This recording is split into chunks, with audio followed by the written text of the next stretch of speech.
From Deloitte Tax, welcome to the Tax News and Views podcast. In this series, we talk to specialists from Deloitte about the latest business issues. I'm Carrie Falkenhayn, your host for Tax News and Views. And today we're going to be talking about the family office, what it is, what are some of the trends we're seeing in family offices, including some of the challenges that they're facing.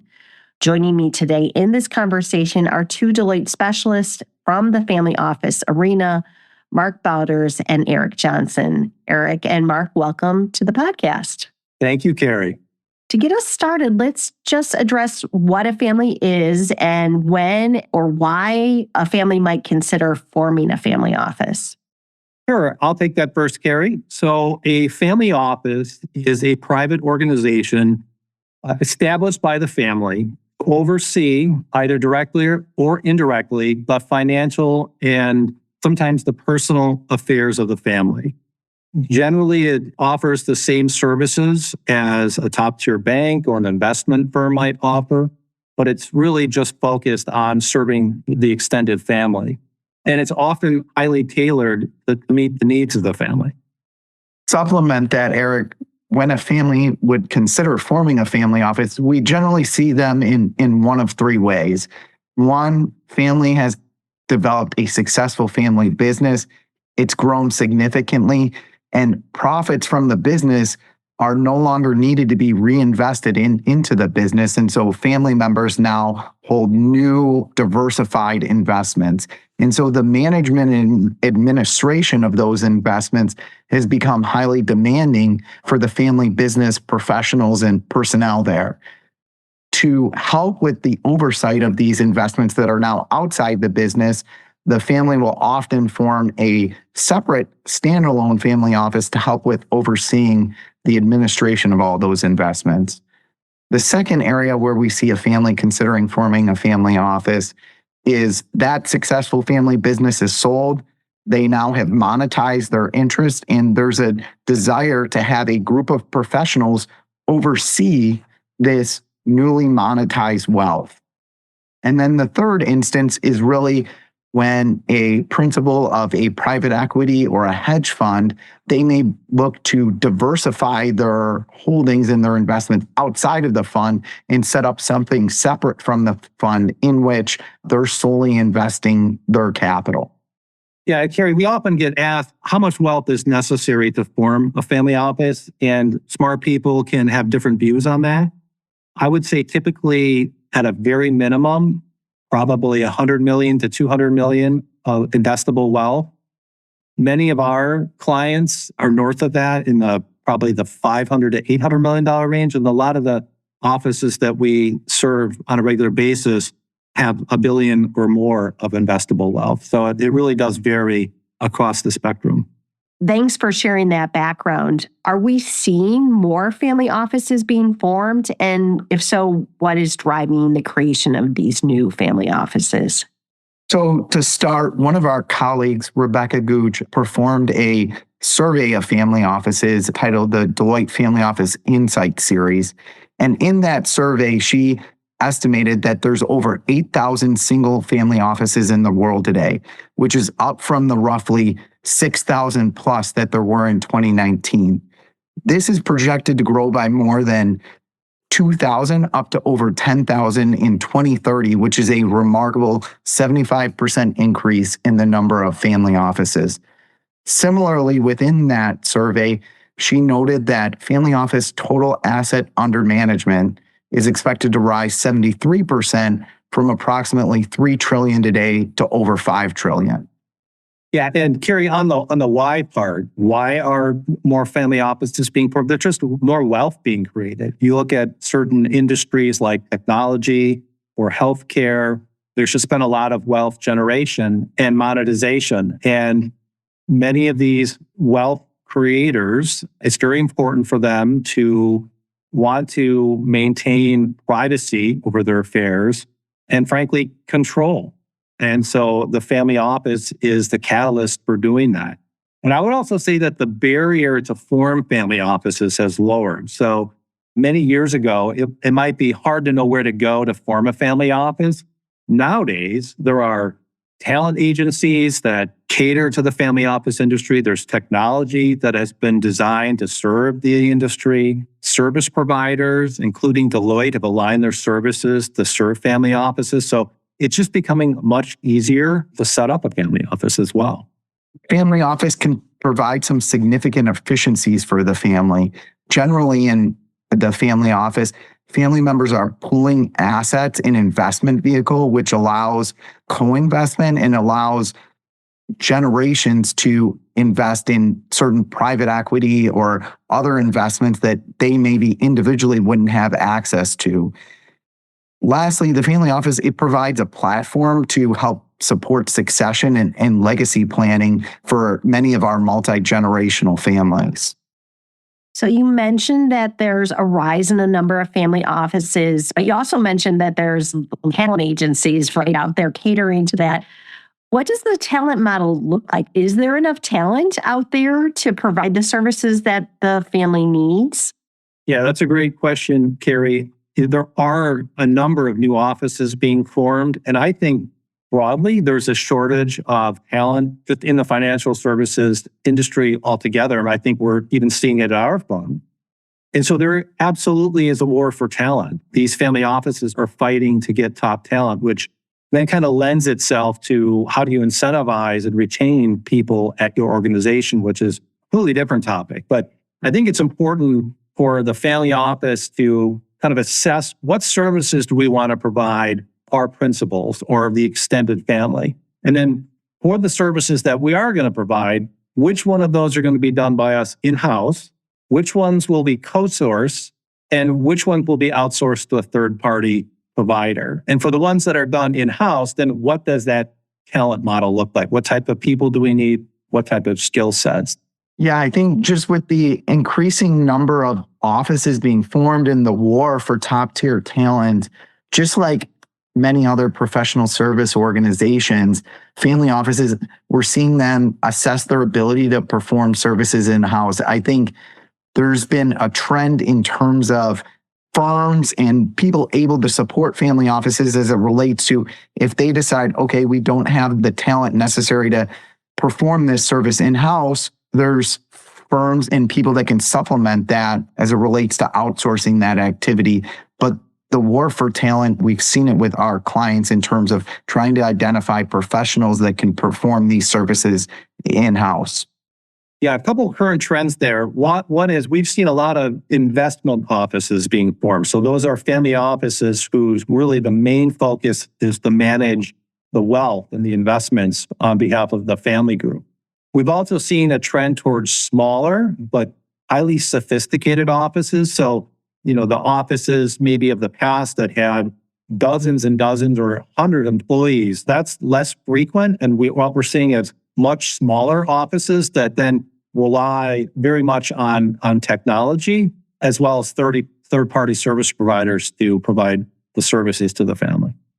So how do family offices supplement this need for talent with technology? Are there any specific areas you've seen family offices reshape how they operate?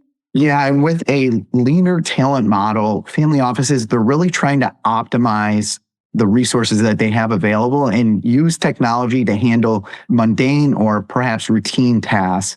And so they're focused on being as efficient as possible with those resources that are available. What I've seen is family offices, they're really focused on how their professionals are spending their time, what are their processes, and are they doing things the most efficient way in supplementing with technology. Many family offices are working closely with their vendors to automate processes such as information gathering. They're utilizing OCR to read documents and gather data. We've seen this in the investment function where they'll get statements from investors and there'll be a scanning or reading of that document, which will feed into their general ledger system. So clients are really looking to supplement what their people are doing and leverage technology to help with facilitating the services that they're providing. Yeah, I'll add to that too, Mark.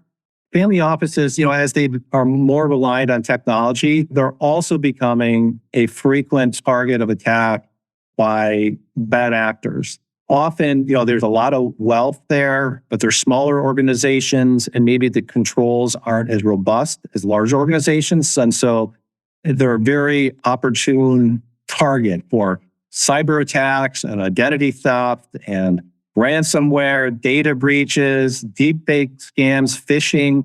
You talk to the offices out there and you ask who's been attacked by some sort of event, and virtually everybody raises their hand.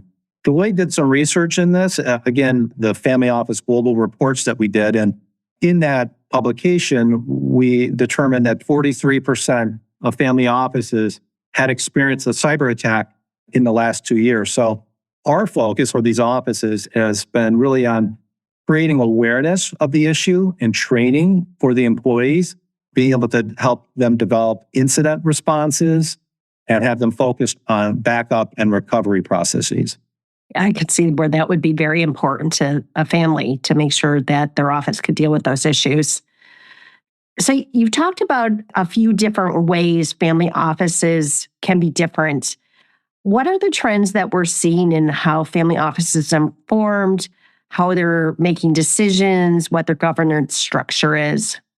Every family and every family office is different, but like any successful company, you want to ensure that the structure supports the family's mission, vision, and its goals and objectives. And so as the family office grows, so does the importance of governance. There's often a shift towards a more structured operation where you're hiring experienced executives, perhaps a chief investment officer, establishing clear decision processes, and implementing robust risk management. And so the family office governance structure, it's a framework that defines clear, transparent decision-making, will define roles and shared values to really help manage the family's wealth and ensure that, to the extent possible, there's long-term family harmony and success. Additionally, depending on the principal or the family's desired level of involvement, we oftentimes see a delegation of authority to the family office professionals as it relates to administering the family office services and operations. Yeah, I agree with that, Mark. Some of the larger family offices have really become institutionalized. They're generally governed by boards. The boards then often form committees to attack various issues. And those boards are populated sometimes by family members, but more often by a number of some of the key employees. Probably a challenge unique to family offices and their structures is, unlike an operating business that might have a single entity, there are many entities involved in a family office structure with their own governance. So there might be a family office, there might be a private trust company, there might be a private foundation. And so whatever governance framework that the family puts forth needs to kind of work across like this broader structure of various entities. And another unique feature, which Mark just pointed out, is the family, although they're in control, certainly, they're generally not involved in day-to-day decision-making. And so there's often a broad delegation of authority to trusted employees. And that's something that's a bit unique to the family office industry. So you both have worked with hundreds of family offices across the country. What are some trends you're seeing we haven't talked about yet? There's been an evolution in how the family office is being compensated by its clients. Family offices have broadened in terms of the scope of services that they're providing and really institutionalized those services. And so we continue to see a trend or evolution in terms of the compensation arrangements that the family office has with its clients. And kind of in tandem with that, the family office is bearing a lot of the investment-related expenses that are within the family ecosystem. And in exchange for that, they're getting higher upside on managing those investments. Yeah, if I had to add a couple more observed trends, Mark, one of them is engaging the next generation. That's so important. There's going to be a succession in many families from the older generation to the next gen. And so understanding how they can participate, for example, having them become a board observer, if you circling back to the governance topic, as a way to acclimate themselves to board responsibilities, or having them serve on various committees to have them understand the kind of the different facets of the overall governance structure, or even being a part of the family's foundation and helping direct where philanthropy is headed. That's something that's really important to that next gen. And that's just another great area to get them involved as well. But so important to engage that next generation for the continued success of the family office. I'd say probably another area too that continues to be a topic, and we mentioned it earlier in this podcast too, is the whole balance between what services are we providing? Do we do them in-house or do we outsource? So do we build it and add to our own talent model and try to hire people to perform those services, or do we buy it with third-party service providers? And that is a constant theme across all offices, and different offices come to different decisions on it. Some of them want to do everything in-house and build up a very large talent model, and some of them would rather just have very few execs and then rely very heavily on third-party service providers. I think one of the trends we're seeing with wealthy families is a migration away from more kind of liquid, marketable, exchange-traded investments to more illiquid private equity investments. And I think there's just a trend in the marketplace to do that because there's just a belief that there might be some outsized returns in those asset classes. Now, a migration to that type of asset class and away from liquid presents just additional challenges. Challenges in terms of getting personnel engaged to help identify and source those types of deals, which is obviously more involved. And then being able to be patient with those investments over a period of time until they can become monetized as well. And so there's all kinds of threats from that in terms of, cash flow planning and being able to monitor those types of investments. So that's certainly a trend that we're seeing in the market as well, and something that I think families will continue to migrate towards even in this current environment. Eric, Mark, thank you so much for such an interesting discussion on family offices and what the trends are. If our audience would like additional information, you can go to Deloitte.com and search on family offices. In particular, if you search on family offices, sure, you'll see a comprehensive overview of our suite of services, but there's a lot of other resources there, including the survey, I think that Mark mentioned. So hopefully you will all find those resources if they're of interest to you. You could also reach out to Eric or Mark directly on LinkedIn if you'd like to connect with them directly. In the meantime, thank you all so much for listening, and hope you are able to join us for our next edition of Tax News and Views. Be well, everyone. Take care.